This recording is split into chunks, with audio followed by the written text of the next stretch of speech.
Today's reading on June 2nd, Deuteronomy 6, Psalm 89, Isaiah 34, and Revelation chapter 4. We're going to spend our time back in the book of Deuteronomy, surprisingly.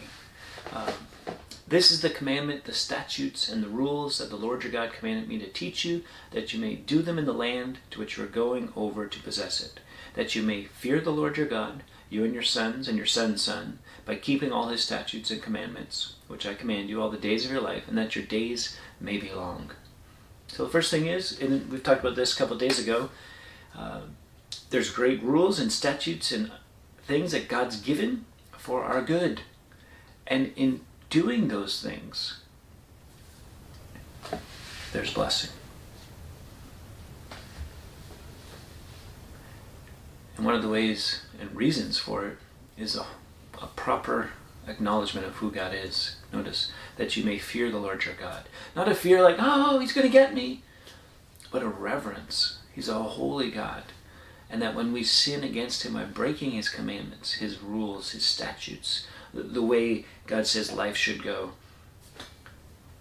we're sinning against a holy God. And so a fear then should be upon us that, well, I don't want to come up against and go the wrong way and go against a holy God. Hear therefore, O Israel, and be careful to do them, that it may go well with you, and that you may be multiplied greatly, as the Lord, the God of your fathers, has promised you, in a land flowing with milk and honey. The whole thing has been God saying, look, I'm going to take you to the promised land. It's a great land, and it's going to be a blessing in and for you. And it's been a struggle just to get there. And when they get there, it's going to be a struggle. Why? Because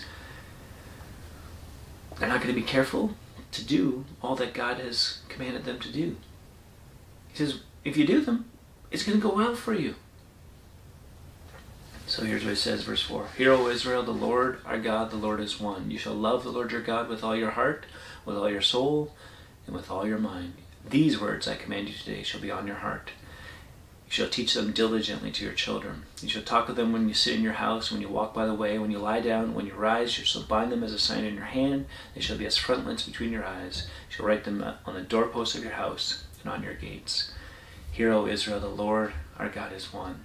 You shall love the Lord your God with all your heart, with all your soul, and with all your mind. Jesus would quote this when asked, what is the greatest commandment? And then he would say, and the next is this, love your neighbor as yourself.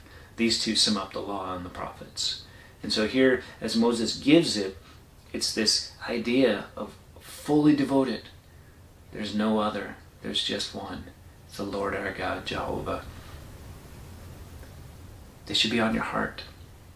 Now, they took some of these things very literal, and so that's why you had the little boxes on their wrist and on their forehead. But the key there is, these words that I command you today shall be on your heart. It's why later the prophets will talk about God creating or making a new heart, right? That he's going to live within, and that's what's going to happen in the new covenant. He's going to live within us via the Holy Spirit. Why? Because it can't just be a knowledge, it can't just be a remembrance of as we look at the temple. It's from within, heart change. There's no one else. And so then teach that. Pass that on to your kids. Not just formally once in a while, but when you're going, when you're standing, when you're hanging out, when you're on vacation, wherever you go, whatever you're doing. The point of the family isn't to elevate them, is to elevate God. And so to teach our children these things involves more than just a casual understanding. It involves more than just a casual once or twice a year. But it's living within God's commandments and passing that on, that there may be blessing. Keep growing, little by little.